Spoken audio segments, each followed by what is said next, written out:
दोस्तों, cease fire का ऐलान तो हुआ, लेकिन क्या नेतन्याहू इस बात से अब घबराने लगे हैं कि अगर गजा के साथ सीज फायर होता है तो वो कट्टरपंथी लोग जो उनके अपने देश के हैं वो उनके खिलाफ मोर्चा खोल देंगे, तख्ता पलट कर देंगे।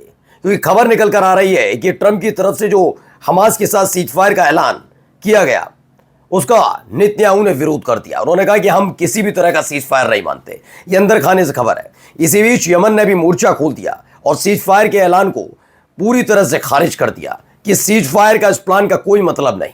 वहीं आपको दिखाऊंगा कि अब तक केवल ऑफिशियली तौर पर सीज फायर का ऐलान हुआ है, लेकिन इन सब के बीच भारी भारी बड़े बड़े बुलडोजर गजा में करने कहां जा क्या करने जा रहे हैं, कौन की तरफ से कौन सा ऐसा देश है जिसने ये भेजे हैं, तमाम चीजें आपको दिखाऊंगा। तो वहीं आपको एक और बड़ी साजिश के खुलासे को दिखाने जा रहा हूं। साजिश ये है कि कैसे फिलिस्तीन को बर्बाद करने के लिए उसके भविष्य को टारगेट किया गया था, क्यों आखिरकार स्कूल कॉलेज यूनिवर्सिटीज पर हमला किया गया था, इसको लेकर रिपोर्ट निकल कर आई है। एक और भयावह तस्वीर गजा के अंदर से निकल कर आई इतने लंबे समय के बाद कि आखिरकार गजा में हो क्या रहा था।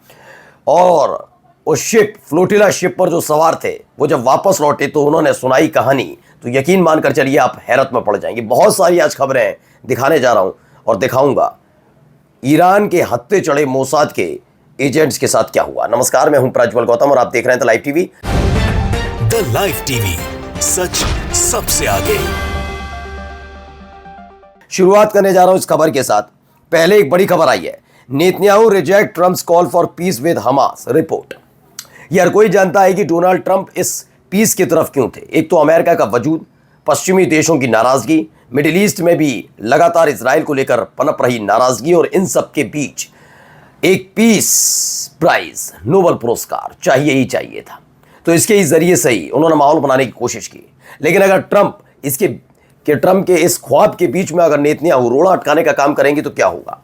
क्योंकि खबर निकल कर आ रही है, नेतन्याहू ने मना कर दिया कि ट्रंप ने जो कॉल बुलाई है, यानी कि जो उन्होंने ऐलान किया है पूरा ये पीस को लेकर, सीज फायर को लेकर, उसे नेतन्याहू मानने से इनकार कर चुके हैं। एक तरफ ये रिपोर्ट आ रही थी और दूसरी तरफ एक और रिपोर्ट आई।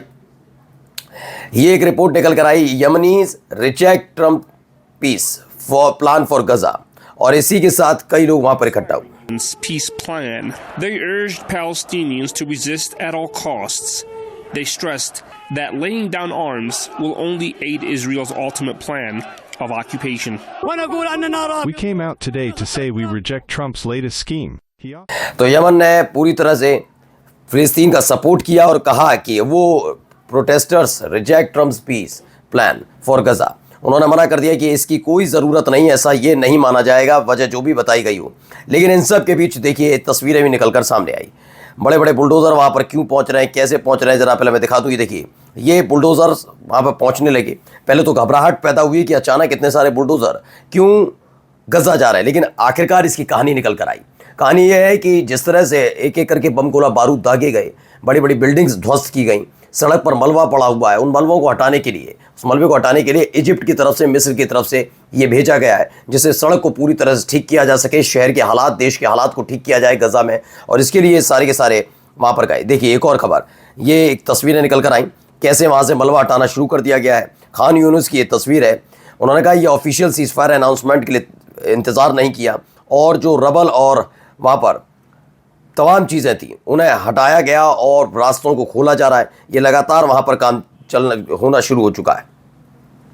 अब एक रिपोर्ट पहले मैं आपको दिखाने जा रहा हूँ। ये रिपोर्ट आप ज़रा देखिएगा, ये बहुत बड़ी और संवेदनशील report.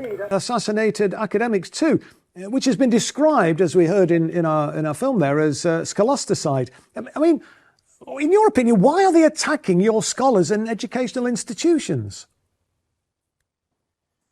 Because Israel is afraid of the truth. Israel is afraid of the fact that 96% of the Gazan population are very well educated, and they know that. अब आप समझिए क्या है इसमें। ये पत्रकार हैं फिलिस्तीन के, उन्होंने कहा they want to make sure that the next generation in Gaza will be illiterate. ये चाहते थे कि जो आने वाली गजा की नई पीढ़ी है, नई खेप है, वो पूरी तरह से अनपढ़ रह जाए। जब अनपढ़ होंगे तो उन्हें पता ही नहीं होगा करना क्या है, और फिर जब वो अपने हक के लिए हथियार उठाएंगे तो उन्हें आतंकी घोषित करके मार दिया जाए। यही एक प्लान सेट किया गया था, इसीलिए यूनिवर्सिटीज़ को, कॉलेजेस को इनको निशाना बनाया गया। लेकिन अब इतना आसान होता हुआ नजर नहीं आ रहा है। वहीं ये वीडियो भी देखिए। Starvation has killed more than 400 people, including 150 children. The famine continues. Most of the population had relied on aid, which is now banned. This has become another weapon the Israeli regime is using. तो ये भी खबर निकल कर आई, गजा क्या कर रहा है, गजा में क्या किया गया कि इजराइल की तरफ से एक भूख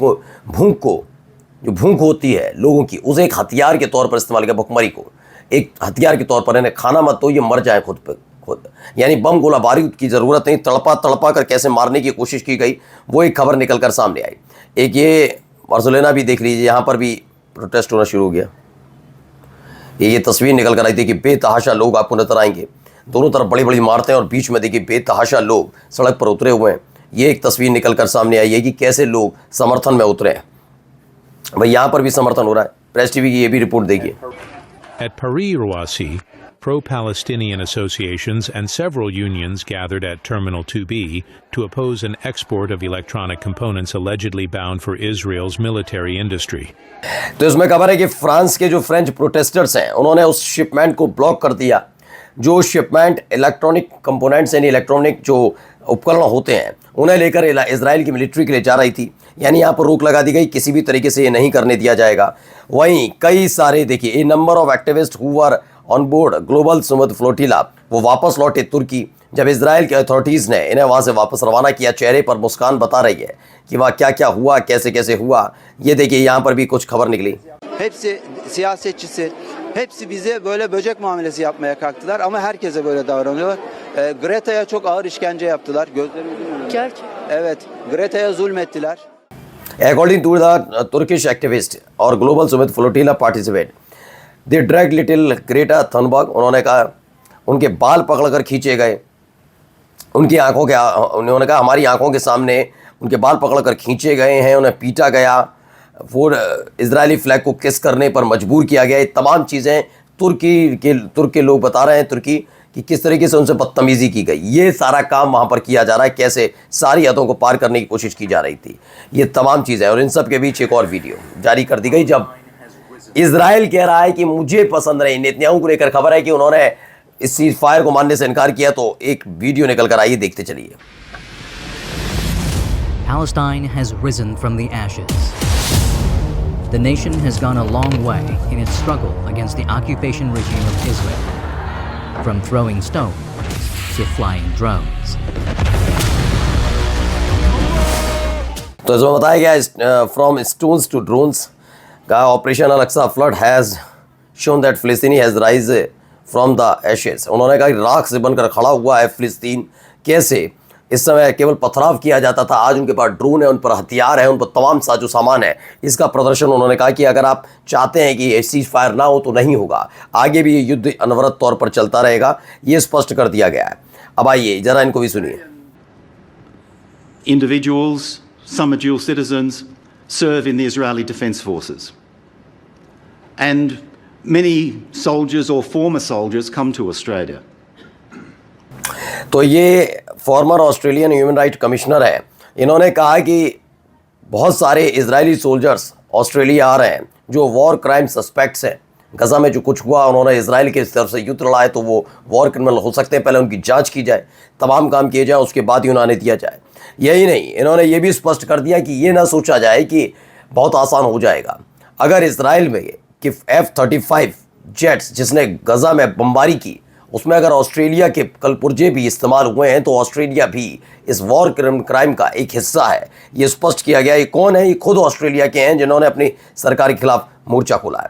और प्रेस टीवी की खबर 6 separatist terrorist affiliated with Israel executed in Iran. ये बताया गया कि मोसाद के एजेंट पकड़े गए थे। वो ये 6 चेहरे हैं। इन 6 चेहरों को आखिरकार ईरान ने अपने देश में पकड़ा, मोसाद के इन 6 एजेंट्स को, और उनको फांसी की सज़ा सुना दी। नमस्कार।